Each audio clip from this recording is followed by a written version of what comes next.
She was forced to marry a blind beggar, dressed in rags, holding a stick, with nothing to his name. They laughed as she walked away crying. Nobody knew. They were laughing at themselves. In a small, dusty compound where the red dirt stuck to your feet and shame traveled faster than news, lived a young woman named Brenda. 20 years old, beautiful, and completely alone, even in a house full of people. She was adopted, and not a single day went by that she was allowed to forget it. Her adoptive father, Raymond, had once been a decent man. But decent men have a way of disappearing when a cold woman moves in. His wife, Katrina, ran that household like a warden runs a prison, with rules, with silence, and with cruelty dressed up as authority. Brenda cooked. Brenda cleaned. Brenda fetched water before sunrise and scrubbed floors long after everyone else was asleep. Meanwhile, Katrina's own daughter slept late, ate first, and wore new things every season. Brenda wore whatever was left. And at night, in the dark, she prayed the same prayer she had been praying since she was a little girl. Lord, is there anyone in this world who will choose me? Just once. For real. Nobody answered. Not yet. Then one afternoon, a man appeared at the gate. He was blind. His clothes were torn at the shoulders. His shoes had seen better years. He held a white walking stick that tapped the red dirt in slow, patient rhythm. Tap, tap, tap, like a man who had learned long ago not to hurry the world. He asked for water. Maybe a little food. Most people in that compound would have sent him away. But Katrina didn't send him away. She smiled. And that smile, if you knew Katrina, was the most dangerous thing in the world. Comment below, what would you do if you saw that smile on someone's face? By evening, everything had been decided. Brenda would marry this man. Tonight. No ceremony. No celebration. No choice. Brenda fell to her knees. She begged. She cried. She looked at Raymond, the man who was supposed to be her father, and he looked away. Katrina folded her arms and said, "Pack your things." And so Brenda packed.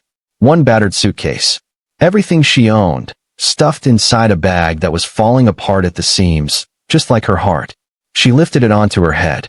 She took the blind man's hand, and she walked out of the only home she had ever known, crying tears she couldn't stop and couldn't hide, while behind her, Raymond pointed and laughed. Katrina smirked with the satisfaction of a woman who had finally solved a problem. And the younger stepsister watched with quiet, satisfied cruelty. They were all laughing. Every single one of them. But here's the thing that should have made them stop. The blind man beside Brenda, the beggar in torn clothes with nothing to his name, he wasn't crying. He wasn't afraid. He wasn't lost. He was calm. Completely, mysteriously, impossibly calm. His hand held hers with a steadiness that made no sense for a man who owned nothing. His face held the quiet confidence of someone who already knows how the story ends. Brenda didn't notice it yet. She was too busy drowning in her own tears. But you noticed it, didn't you? They boarded a bus to the city. Brenda sat with her suitcase on her lap and her eyes on the floor. She had been given away before, by her birth mother Dorothy, years ago, in circumstances she still didn't fully understand. That wound had never closed. And now here she was, given away again, this time to a stranger who couldn't even see her face. She stole a glance at him. He was sitting perfectly still, eyes closed, not from sleep, but from a kind of stillness that felt almost deliberate. His lips moved slightly, like a man counting something, or remembering something. "Who are you?" she thought. "What are you?" He didn't answer. Of course he didn't. She hadn't spoken out loud. But somehow, the corner of his mouth lifted. Just slightly. Just enough. Subscribe and hit the notification bell right now, because what Brenda finds when that bus stops is going to change everything you think you know about this story. The gate that opens. The house that waits.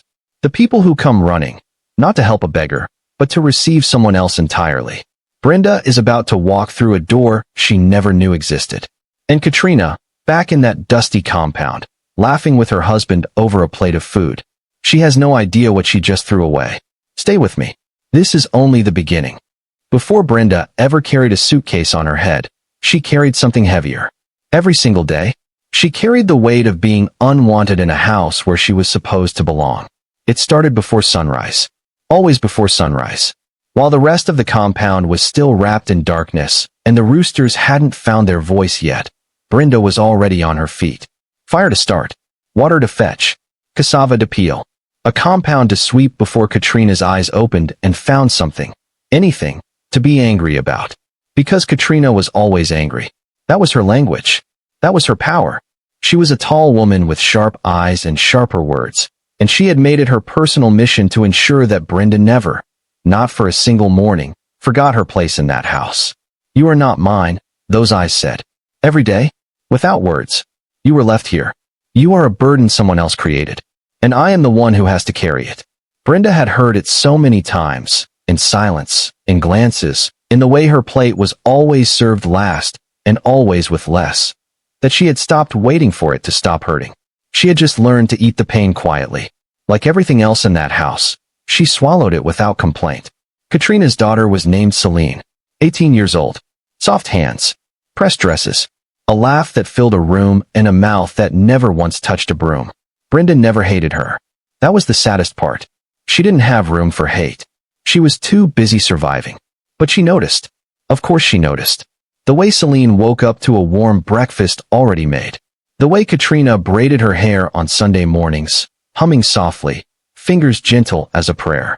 The way Raymond called her my treasure, and meant it. Brenda had a name for what she felt watching those moments. She just never said it out loud. Now there was a man who had been something else once. You could still see it if you looked carefully, in the lines around his eyes, in the rare moments when he laughed at something real, in the way his hand sometimes moved like it wanted to reach for Brenda's shoulder, and then thought better of it. He had brought her home when she was 4 years old. A tiny girl with wide eyes, and no one to call her own. And something in him had meant well. Brenda believed that. She had to believe that. It was the only version of her story she could live inside.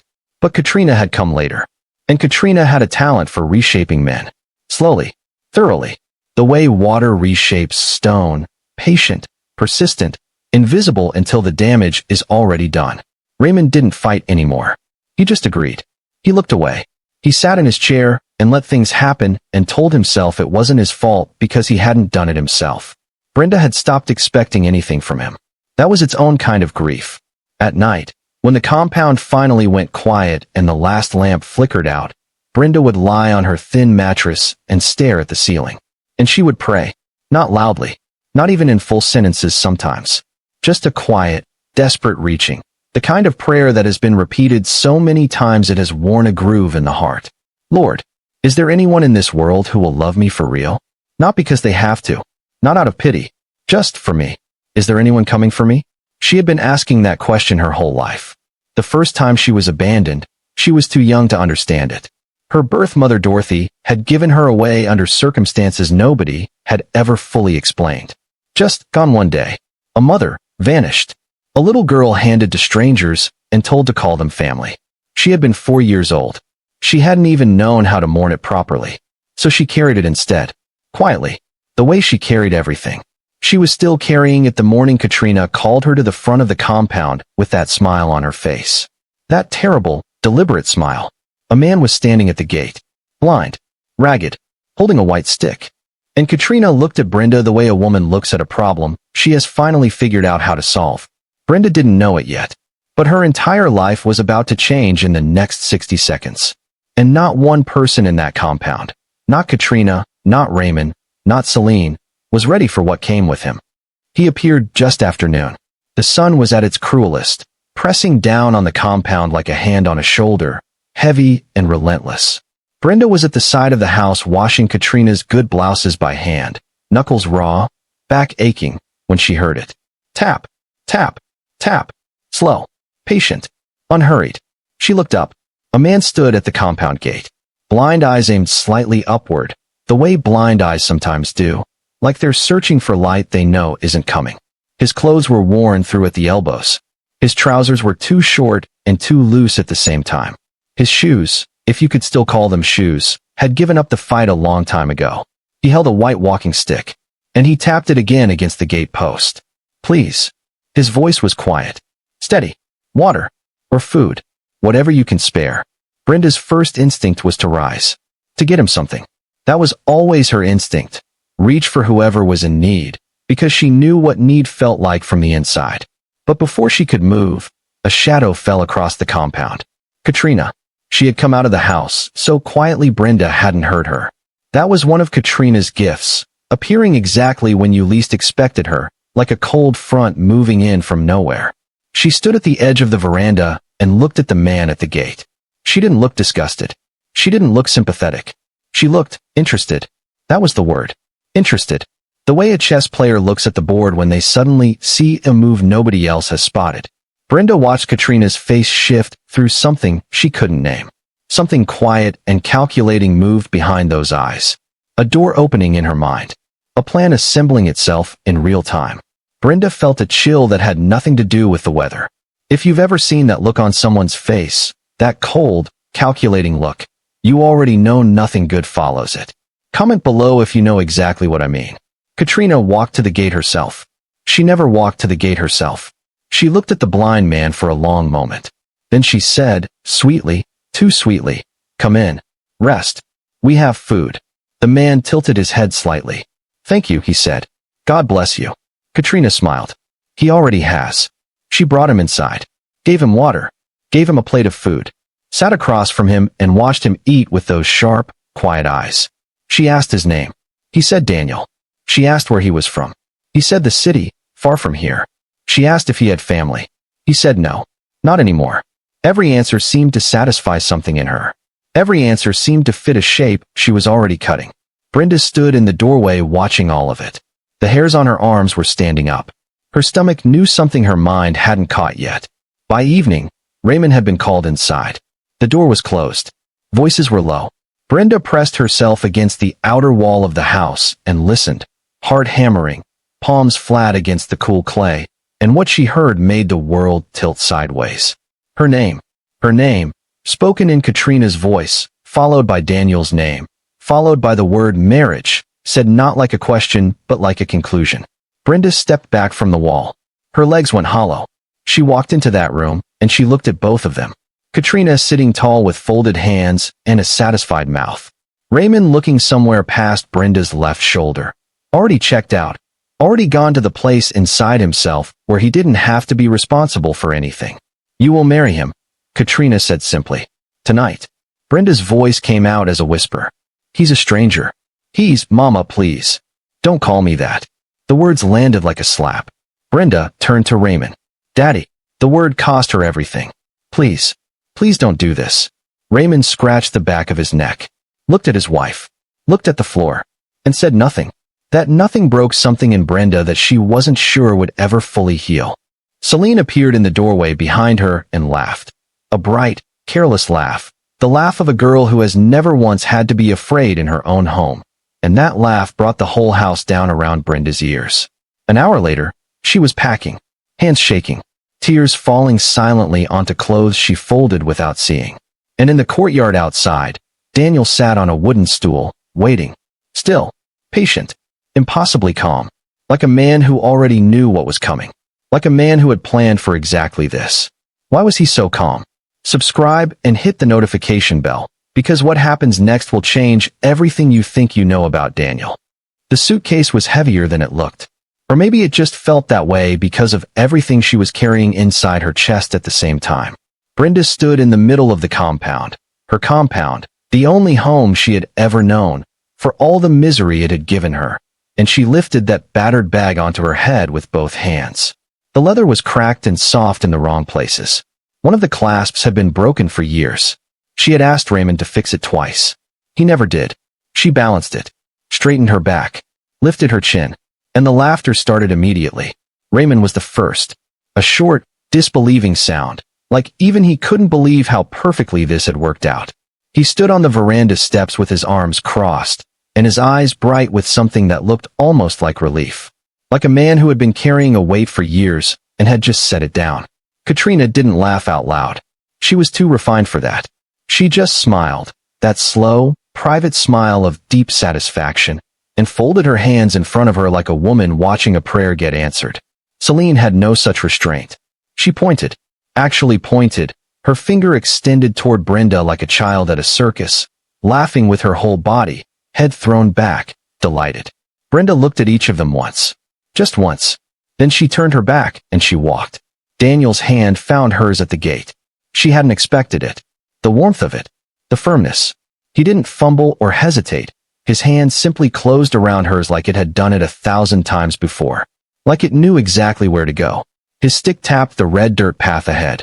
Tap, tap, tap, and they walked. The laughter followed them down the road. She could hear it long after the compound disappeared behind the bend.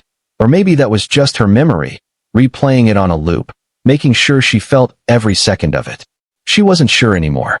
The sounds and the shame had tangled themselves together into something she couldn't separate. The tears came quietly. They always did with Brenda. No gasping, no sound. Just a slow, steady stream that she couldn't stop and had stopped trying to stop. She walked and she cried and she kept her chin level because she would not let anyone on that road see her break completely. Have you ever had to hold yourself together in public when everything inside you was falling apart? You know exactly how she felt right now. Drop a heart in the comments if you do. Daniel said nothing. That was the thing she kept coming back to, even in the middle of her grief. He said absolutely nothing. No apology. No explanation. No empty words about how things would be fine. He just walked beside her, steady, unhurried, his stick finding the path with quiet confidence. And he held her hand like it was the most natural thing in the world. Like he had nowhere else to be. Like he was in no kind of hurry. Like the laughter behind them and the tears on her face and the broken suitcase on her head were all perfectly manageable details in a day that was going exactly as it should. It unsettled her more than the crying did. The bus station was a 30-minute walk. She didn't speak the whole way. Neither did he. When they boarded, he guided her to a window seat without being asked. Hand light on her elbow, just enough. She sat. He sat beside her. The engine rattled and coughed, and the bus lurched forward into the late afternoon sun. Brenda stared out the window and watched the village dissolve into dust and distance. She would not miss it. That surprised her. She had expected grief for the place, even if not for the people. But there was nothing. Just an enormous, hollow silence where her whole life used to be. She turned, slowly, carefully, and looked at Daniel. He was sitting perfectly still, eyes forward, hands resting open on his knees. The walking stick leaned against his thigh. His breathing was slow and even, not the breathing of an anxious man, not the breathing of a beggar who had just been handed a stranger for a wife and was figuring out what to do with her. It was the breathing of a man who was completely, entirely at peace. Brenda studied his face. The strong jaw, the stillness in his expression, the way he held himself, not like a man with nothing, like a man with everything already decided. A thought moved through her like cold water. Who are you? And then the bus rounded a corner, and through the dusty window, the city skyline appeared on the horizon. And Daniel, without turning his head, without any possible way of knowing she was staring at him, said quietly, "We're almost there." Brenda's breath caught in her throat. He couldn't see the skyline. He couldn't see anything. So how did he know? The address Daniel gave the taxi driver was on a folded piece of paper. Brenda hadn't even seen where it came from. One moment they were stepping off the bus into the noise and heat of the city, and the next Daniel had his hand raised. A taxi had stopped, and he was reciting a street name in a calm, unhurried voice that made the driver sit up slightly straighter. She noticed that. The way the driver looked at Daniel in the rearview mirror. Not with pity. Not with the mild contempt people sometimes aimed at men who looked like they couldn't afford the fare. With something closer to recognition. But it was gone before she could be sure she'd seen it. And the city was rushing past the windows and Brenda had too many other things pressing down on her heart to chase a look in a mirror. She expected a narrow road. She expected a neighborhood where the houses leaned together for support and the gutters ran open along the street. She had never lived anywhere like that herself, but she had imagined it, had been imagining it ever since Katrina's voice said you will marry this man, and she had prepared herself for it. You learn, when you are Brenda, to prepare yourself for the worst. It is the only way to survive. The taxi turned onto a wide, clean street lined with tall compound walls. She sat up. The walls were painted, white and smooth, not crumbling at the edges, not patched with mismatched cement. The kind of walls that suggested the people inside had not only money but standards. The taxi slowed, stopped, in front of the largest gate on the street. Daniel stepped out first. He tapped twice on the gate with his walking stick. Not a knock, more like a signal. Two short, deliberate taps, the sound of a man arriving home. There was a pause. Then the gate swung open. And Brenda's entire understanding of the day she was living simply collapsed. The compound was enormous, clean swept, beautiful in a way that was quiet and deliberate, not showy. A low, wide house sat at the center with large windows and a covered veranda. Flowers grew along the path to the front door, not wild, not struggling, but tended, intentional, loved. Two men in clean uniforms stepped forward immediately, not to help Brenda, to acknowledge Daniel. There was a slight incline of their heads, small, respectful, unmistakable. If you were Brenda right now, what would be going through your mind? Drop it in the comments, because I need to know. And then a woman came down the front steps.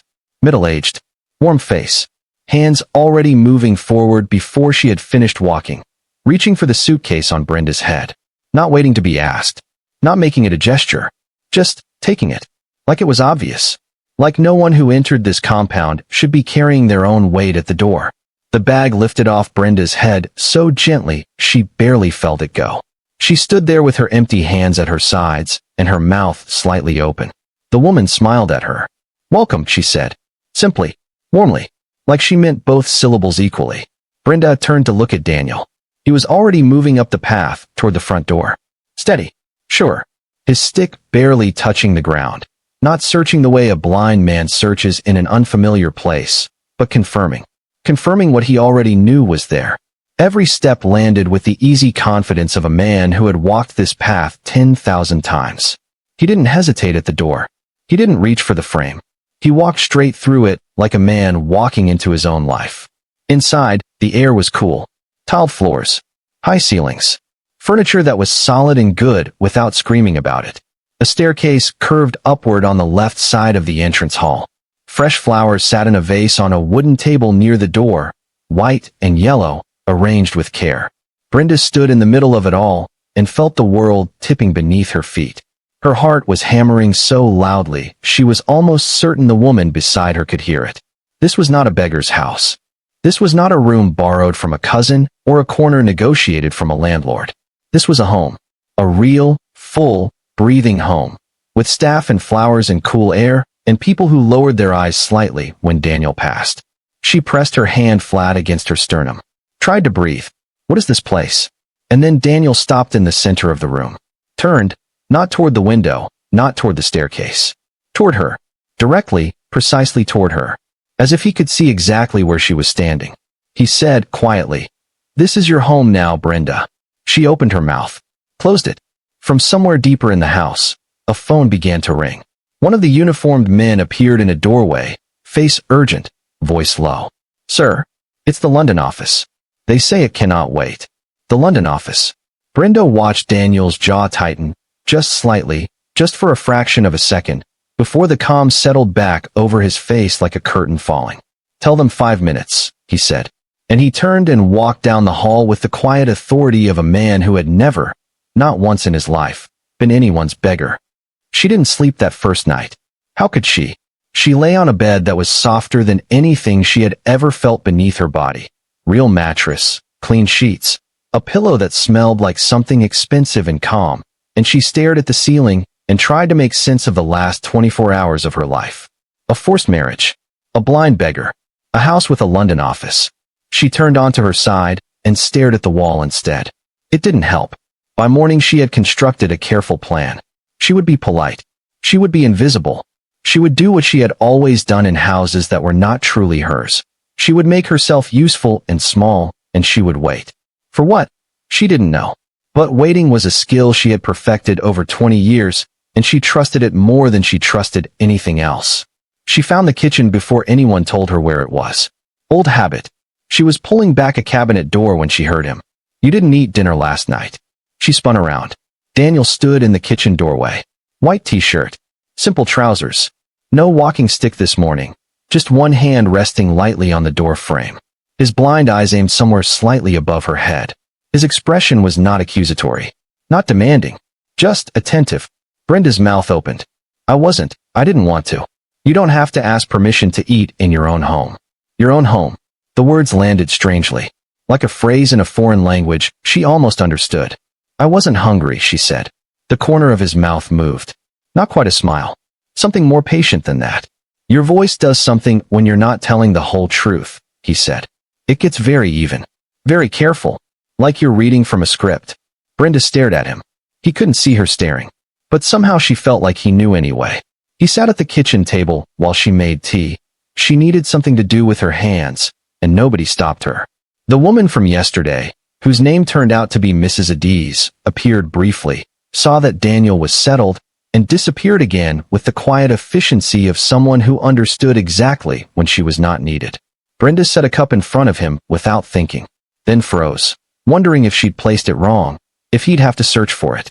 His hand went directly to the handle. No searching, no fumbling, direct and sure. She sat down across from him without being invited. She wasn't sure why.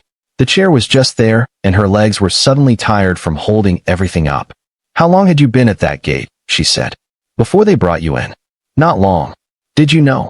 She stopped herself. Did I know what? His voice was genuinely curious. She looked at her tea. Nothing. That patient non-smile again. He let the silence sit for a moment.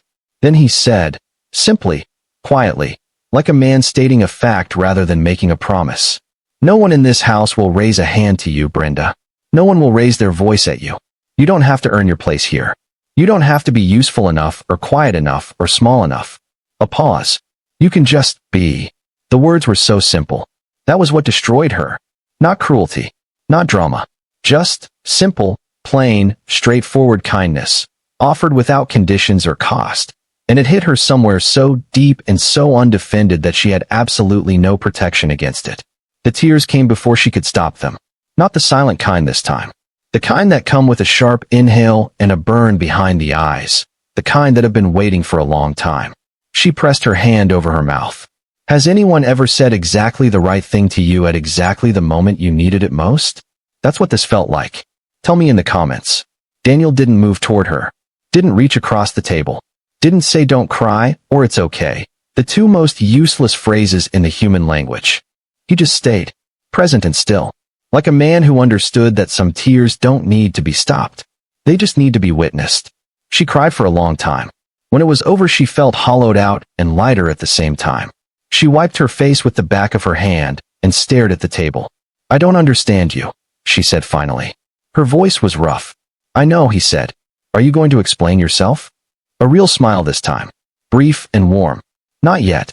She looked up at his face, the stillness of it, the quiet certainty, and felt something shift in her chest. Not love. She was too guarded and too bruised for love. Too wise about the cost of opening a door that someone could walk back out of. But something small and stubborn and terrifying. Something that felt, despite everything, like the very beginning of trust. That afternoon, she was in the garden when Mrs. Adiz found her. The older woman stood beside her for a moment without speaking, looking at the flowers Brenda had been carefully, almost unconsciously, tending. Then she said, gently, almost to herself, You don't know what you have, my daughter. Brenda looked at her. What do you mean? Mrs. Adiz just smiled, pressed Brenda's hand once between both of hers, and walked back inside without another word. Brenda stood in the garden with soil on her fingers, and that sentence wrapped around her like a question she didn't know how to answer. What do I have? And somewhere in the house behind her, she heard Daniel's voice, low, authoritative, utterly calm, speaking into a phone in a language she didn't recognize. A language that didn't sound like anything a beggar would know. The first week passed like a held breath slowly released. Brenda kept waiting for the other shoe to drop, for Katrina's voice to come around a corner, for someone to hand her a mop and a list of demands and remind her what she was actually here for. She had lived so long inside a house that ran on transactions. You work, you eat, you serve, you stay. That simple kindness felt like a trap she hadn't found the edges of yet. But the edges never came. Mrs. Adiz showed her the house on the second morning, not as an orientation, not as a briefing on her duties, just, warmly, naturally, the way you show a new family member where things live. The linen closet, the good teacups, the back door that stuck unless you lifted the handle slightly as you turned it. Small things, ordinary things, the kind of things that add up to belonging. Brenda absorbed every detail like dry ground absorbs water. Quietly, completely, without anyone seeing how desperately she needed it. She started helping around the house on day 3. Not because anyone asked, because her hands didn't know how to be still, and because usefulness was the only language of worth she had ever been taught. She expected someone to redirect her, to say, "No, no, that's not your job, go and rest." She had prepared a small, dignified response for that moment. It never came. Mrs. Adiz simply worked alongside her, humming softly, passing her things without being asked, treating her collaboration as natural and welcome. The other staff, two young men named Emeka and Joseph who handled the grounds and the gate, greeted her every morning with genuine warmth. Not the performance of warmth, the real kind, where the eyes matched the mouth. Brenda had spent 20 years being able to tell the difference. When was the last time someone made you feel genuinely welcome? Not because they had to, but because they wanted to. Drop it in the comments. I'd really love to know. The garden became hers almost by accident. It was on the east side of the compound, a modest rectangle of earth with flowers that were lovely but slightly overgrown, roses pressing past their borders, a small herb section that had been left to its own ambitions. The first time Brenda crouched beside it and pulled a weed, she told herself she was just tidying. The second time she came back with a watering can. The third time she rearranged the stones along the border and stood back and felt something in her chest she hadn't felt in years. Pride. Quiet, private, personal pride. Not because anyone praised her. Just because something that had been struggling was now, because of her hands, a little more alive. She started spending an hour there every morning before the household fully woke. Just her and the soil and the early light coming over the compound wall in long, gold strips. Daniel found her there one morning.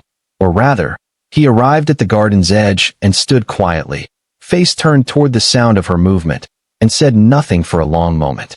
Then, "It smells different out here." She looked up. "I've been tending it." He nodded slowly.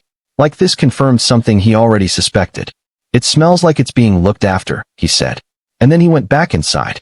She stayed crouched in the dirt for a long time after that, heart doing something she refused to examine too closely. It was on a Thursday afternoon that Mrs. Adiz pulled her aside. They had been folding clean linen together in the upstairs hallway, the soft, domestic rhythm of it, hands smoothing cotton, corners meeting corners, when the older woman stopped, set her end of the sheet down, looked at Brenda with eyes that held something deep and deliberate. "You don't know what you have, my daughter," she said, gently, like a woman who had been waiting for the right moment to say it. "But one day you will." Brenda searched her face. "What do I have?" Mrs. Adiz just smiled, the particular smile of a person who knows the end of a story they are not yet permitted to tell. She picked her end of the sheet back up and smoothed the fold with both hands. "One day," she said again, quietly. Finally, that night Brenda sat on the edge of her bed in the dark and tried to arrange the pieces of the last 2 weeks into something that made a coherent picture. The house, the staff, the London office, the language she didn't recognize, the way people inclined their heads when Daniel passed, the way he moved through every room like a man who owned not just the space but the air inside it. And Mrs. Adiz's voice, soft and certain, "You don't know what you have." She laced her fingers together in her lap, and for the first time in as long as she could remember, she prayed differently. Not "Lord, rescue me." Not "Lord, please let someone choose me." Not the old, desperate reaching of a girl with nowhere to go and no one to call. Something quieter. Something braver. "Lord, help me understand what is happening. Help me see clearly. Help me know who this man is." She sat in the silence after the prayer and listened to the house settle around her. And from somewhere down the hall, muffled, low, unmistakable, she heard Daniel's voice. On the phone again. Late again. Speaking in that language again. But this time she caught one word. Just one. Slipping through the gap under the door, clear as a struck bell. A name. Her name. Daniel was on a call in a language she didn't understand, but he was saying her name into it. And his voice, when he said it, did not sound like a man discussing a wife he had been handed by a stranger. It sounded like a man discussing something he had been protecting for a very long time. She started keeping a mental list. She didn't mean to. It began as a way of managing the confusion, a private inventory of things that didn't fit, details that snagged on the edges of what she'd been told was true. But the list kept growing. And the longer it grew, the harder it became to ignore. Item 1, the phone calls. They happened every day now. Sometimes twice. Always in that language she couldn't place. Not the local dialect, not English, not French. Something sharper. Something that moved fast and precise, like a language built for decisions rather than conversation. Daniel took the calls in the hallway or in the garden or sometimes standing right in the middle of the sitting room without excusing himself. Not because he was rude, because it clearly never occurred to him that he needed to. Item 2. The men in suits. The first pair arrived on a Tuesday. Dark suits, polished shoes, leather folders tucked under their arms like they were afraid to put them down. Emeka showed them in without announcement, not checking with anyone first, just opening the gate with the smooth efficiency of a man who had been told to expect them. They went directly to Daniel. They spoke in low voices with urgent faces, sliding papers across the table toward hands that couldn't see them. Daniel touched the papers once. Just once, fingertips moving across the surface like he was reading something embedded in the texture. Then he spoke. For sentences, calm and final. The men nodded, gathered everything, and left. Total time in the house, 11 minutes. Brenda watched from the kitchen doorway and felt the mental list add another entry. Which detail would have alarmed you most? Comment below, because this is the moment I think everything starts to crack open. Item 3 was the room. It was at the end of the upstairs corridor. Dark wood door, always closed, always locked. She had assumed at first it was a storage room. Houses like this had them, full of things that had outlived their purpose. She had thought nothing of it for the first 2 weeks. Then she noticed that Emeka cleaned around that door with particular care. That Mrs. Adie's eyes moved toward it and away again sometimes, briefly, the way you glance at something you have trained yourself not to linger on. That Daniel walked past it every morning on his way downstairs and his hand, just for a fraction of a second, reached out and touched the door frame. Not testing if it was locked. More like checking that it was still there. She didn't try the handle. She wasn't sure why. She just knew, with the deep instinctive knowledge of a woman who had learned to read households from the inside, that that room was not hers to enter. Not yet. Maybe not ever. The afternoon that changed everything was a Wednesday. Brenda had come in from the garden through the back of the house and was crossing the dining room when she heard Daniel's voice from the adjacent room. Not on the phone this time. Not in the other language. Just him. Speaking quietly, steadily, to himself or to the room or to something she couldn't see. She stopped walking. She turned her head slowly toward the half-open door. Daniel was standing at the window, facing it, facing the light that fell across his face in long afternoon bars of gold. His phone was in his hand, but the call had ended. He wasn't moving.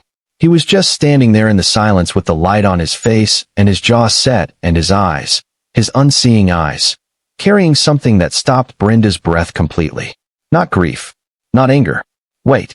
The weight of a man who is responsible for things so enormous they have permanently settled into the architecture of his face. The weight of someone who carries decisions that affect not one household, not one city, but something much, much larger.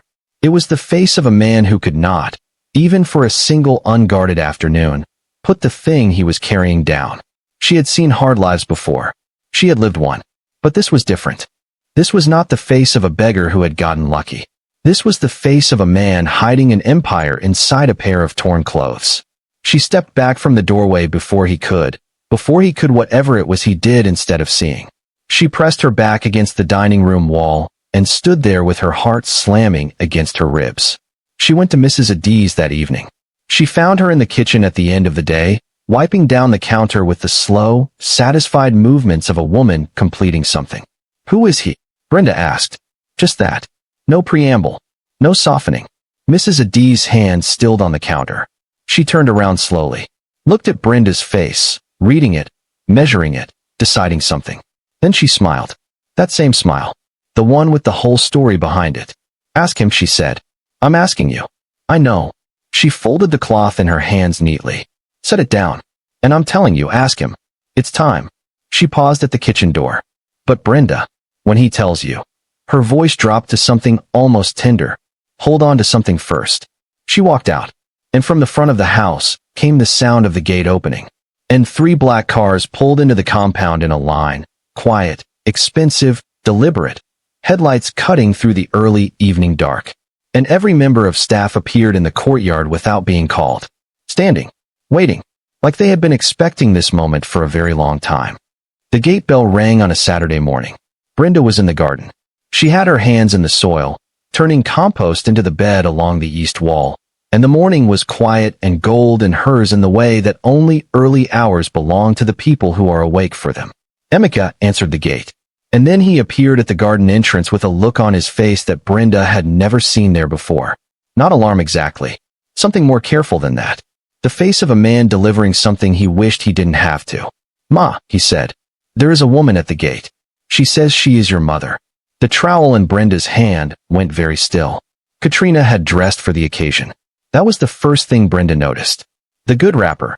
The green and gold one she saved for church and funerals and moments when she needed people to believe she was someone important.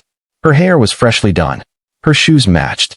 Her handbag was held in the crook of her elbow like a prop in a performance she had been rehearsing the whole drive over. She walked through the compound gate with her arms already opening, already spreading wide, already arranging her face into the expression of a loving mother arriving to visit a cherished daughter. "Brenda." Her voice was warm. Warm the way a fire is warm just before it burns you. "My daughter. Look at you." Brenda stood at the garden entrance and said nothing. Katrina's eyes were moving the whole time. Behind the smile, behind the performance, moving across the compound, measuring the walls, counting the windows, calculating, pricing everything they landed on. Have you ever watched someone hug you while their eyes were somewhere else entirely? Comment below if you know exactly what that feels like. Daniel came out of the house 10 minutes later. Katrina heard his footsteps and turned with the precision of a woman who had been listening for exactly that sound. She pivoted, widened the smile, clasped both hands in front of her like a woman overcome with gratitude. "Daniel." She said his name like she'd always known it, like they were old friends separated by circumstance. "I am so happy to meet you properly. I am Brenda's mother. I raised this girl. She is everything to me. Everything. And I just had to come and see with my own eyes that she is well." Daniel stood at the top of the veranda steps. He said nothing for a moment that stretched just slightly too long. "You're welcome here," he said finally. His voice was perfectly pleasant, perfectly neutral. The voice of a man who has sat across from very sophisticated liars in very expensive rooms and learned not to give anything away in the first 5 minutes. Katrina beamed like she'd won something. She hadn't won anything. Lunch was arranged. Of course it was. Mrs. Adiz moved through the kitchen with the quiet efficiency of a woman who did not need to say out loud what she thought of the guest at the table. The food was good because the food was always good in that house. Katrina ate with appreciation. She didn't bother to disguise and complimented everything twice and laughed at things that weren't funny and touched Daniel's arm once while making a point. Once, just once. And Brenda watched the whole performance from across the table with hands folded in her lap and a stillness in her chest she barely recognized. She was not afraid. That was new. That was so new it almost distracted her. She was sitting across from the woman who had handed her to a stranger and laughed as she walked away, and she was not afraid. Katrina found her alone in the upstairs hallway just after lunch. She came around the corner and her whole face changed. Like a mask removed. Like a theater emptied.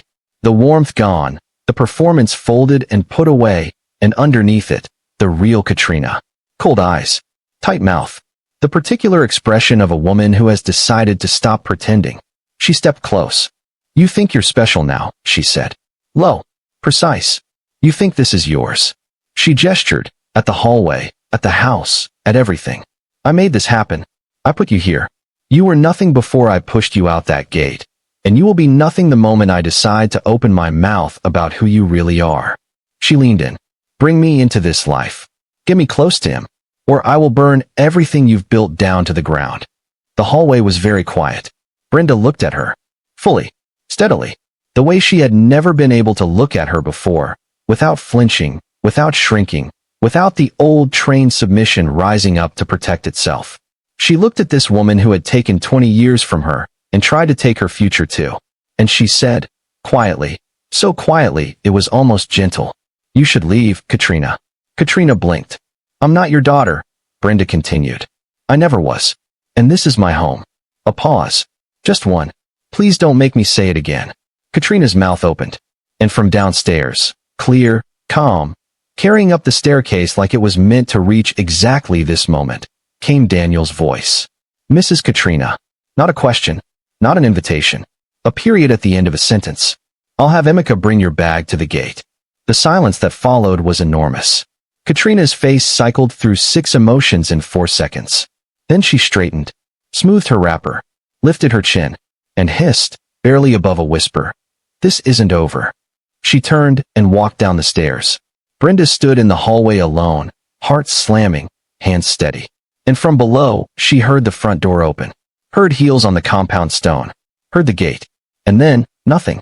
She let out a breath she felt like she'd been holding for 20 years. But downstairs, Daniel had not moved from where he stood. And his face, when she came around the corner and saw it, stopped her on the last step. He wasn't relieved. He looked like a man who had just made a decision. A serious one. Final and irreversible. He turned his face toward her, directly, precisely, as he always did. "Brenda," he said. "Sit down." His voice was different. Still calm. Still even. But underneath it, underneath the steadiness, was something she had never heard from him before. Urgency. "There are things I should have told you already," he said. "And I'm not going to wait any longer. Subscribe right now and hit the notification bell, because what Daniel is about to say will change absolutely everything." She never made it to the gate. Brenda heard it before she saw it. Katrina's voice rising in the compound below, like weather changing, fast and dangerous, the way a sky turns before a storm that has decided it is done being patient. She was halfway down the stairs when the shouting started. Katrina had stopped in the middle of the compound, bag still in her hand, shoes planted, and she was shouting with everything she had, loud enough for the neighbors, loud enough for the street, loud enough for God himself to hear every syllable. "Fraud." The word cracked the morning open. This whole thing is a fraud.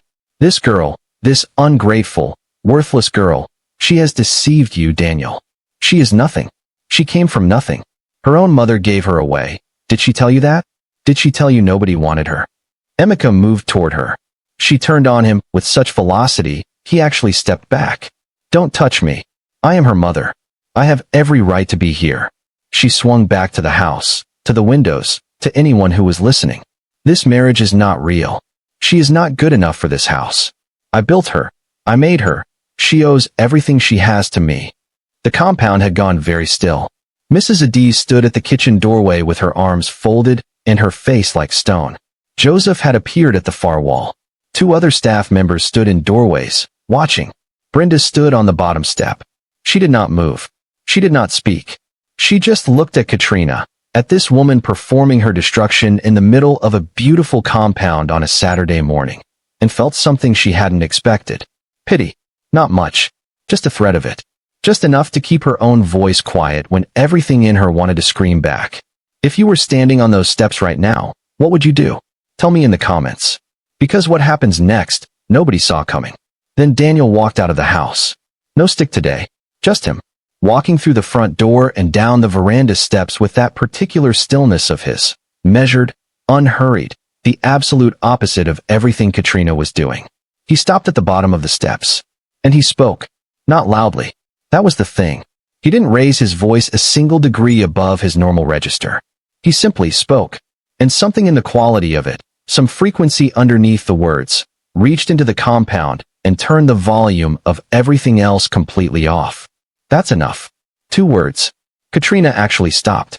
The silence that followed was so complete Brenda could hear the birds on the compound wall, deciding whether to stay or go. Katrina recovered fast. She pointed at Brenda. "She is using you. You don't know who she is. You don't know what she... I know exactly who she is." Daniel's voice didn't change, didn't harden, didn't rise. It just landed with the absolute, immovable weight of a fact that has never been in question. "I have known since before you pushed her out of your gate." The compound went very still in a different way now. Katrina's mouth opened, closed. Daniel reached into his pocket and made a single phone call, for words in that other language. Then he put the phone away. They arrived in 6 minutes. 3 black cars, the same ones Brenda had seen pull in that first evening, headlights cutting through the dark. But this time they came in the full light of day, and there was nothing subtle about them. The gate opened before they reached it. They pulled into the compound in a line, and the doors opened, and 8 people stepped out. Men and women in dark suits. 2 of them carrying document cases, 2 others taking positions near the compound entrance with the quiet authority of people trained to stand exactly where they were needed. And behind them, a woman Brenda had never seen before. Older. silver-haired, impeccably dressed. She walked straight to Daniel and said something to him in a low voice, and he nodded once. Then the silver-haired woman turned to the compound at large and said, in a clear, carrying voice, Mr. Daniel Osemensa will make a brief statement. The name landed like a stone dropped into still water. Osemensa. Brenda knew that name. Everyone knew that name. It was on buildings in 3 countries. It was in financial newspapers and corporate headlines, and the kind of conversations that happened in boardrooms with floor-to-ceiling windows. It was the name of a man whose holdings spanned 4 continents, whose charitable foundations had rebuilt hospitals and schools and entire communities, whose face, when it appeared, rarely, on the cover of international magazines, carried exactly the expression Daniel wore every single day in this house. The stillness, the weight, the calm of a man who has never once needed to prove himself. Brenda's hand found the veranda post beside her. She held on. Katrina had gone the color of ash. Daniel spoke, still unhurried, still even.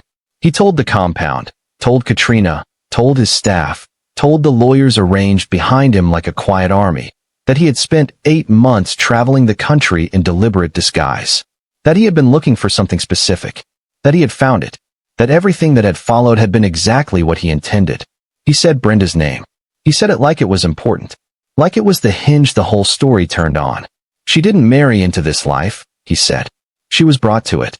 There's a difference. One is luck. The other is design. Katrina made a sound, something between a protest and a collapse. One of Daniel's security team moved between her and the center of the compound so smoothly it looked accidental. It was not accidental. Brenda was crying. She hadn't decided to. The tears simply arrived, the way they had in the kitchen that morning weeks ago when Daniel had told her she was safe. But bigger than that, wider than that, coming from somewhere so deep she hadn't known it was still capable of this.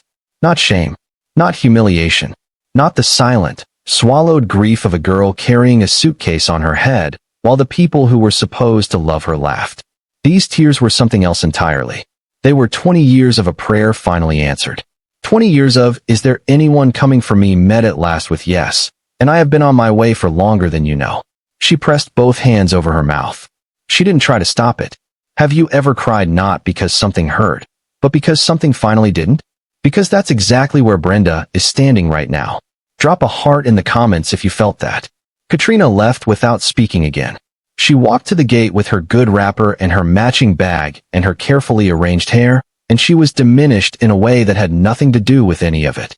She passed through the gate, and the compound closed behind her, and she was simply gone. Like a season ending.